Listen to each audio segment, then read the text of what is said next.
Ano nga ba kinagandahan na calibrated yung mga machine natin or yung mga platter cutter natin na Cameo?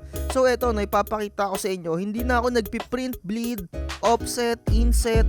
Kapag sure ka na calibrated talaga yung machine mo, no need mo nang i-adjust pa yung mga ganong bagay, no. So nakikita nyo dito, etong aking vinyl sticker ay hindi pa nga masyado pantay. Ayan, no, dapat yung mga linya na kulay itim na yan ay natatakpan. So ayan, ginagawa ko, ganyan yung technique ko. Basta ma-read ng maigi yung mga registration mark at calibrated yung mga machine na Cameo, ay goods na yan. Kagaya na itong design ko na to, ang dami niyang curve. Hindi ako nag-inset, hindi ako nag-print bleed, hindi ako nag-offset dyan. Talagang legit lang yung ganyan.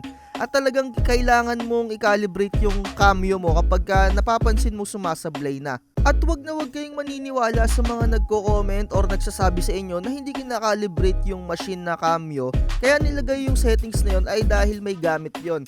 Kagaya na itong nag-comment sa atin dito sa ating previous na video. Unang-una pa lang, bagong-bago pa lang yung machine niya, muntik na daw niyang sukuan. Pero nung kinalibrate niya, ayun, goods na goods talaga.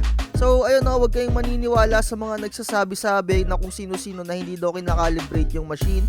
Once na napansin yung sumasablay na lahat na ng technique, lahat na ng ilaw, lahat na ng adjustment ay nagawa nyo na pero sablay pa din. So wag na kayong mangamba na mag-calibrate. Meron tayong tutorial dyan, ilalagay ko sa description. Napakadali lang naman. Wala naman kayong kailangan gawin kundi pindut-pindutin lang yon, i-adjust nyo. So ayun, kayo lang makaka-discover kung paano gagawin. Nandyan naman yung guide, napakadali niyan. So ayun lang, maraming salamat sa mga suporta nyo. Like, share, and subscribe. Bye-bye.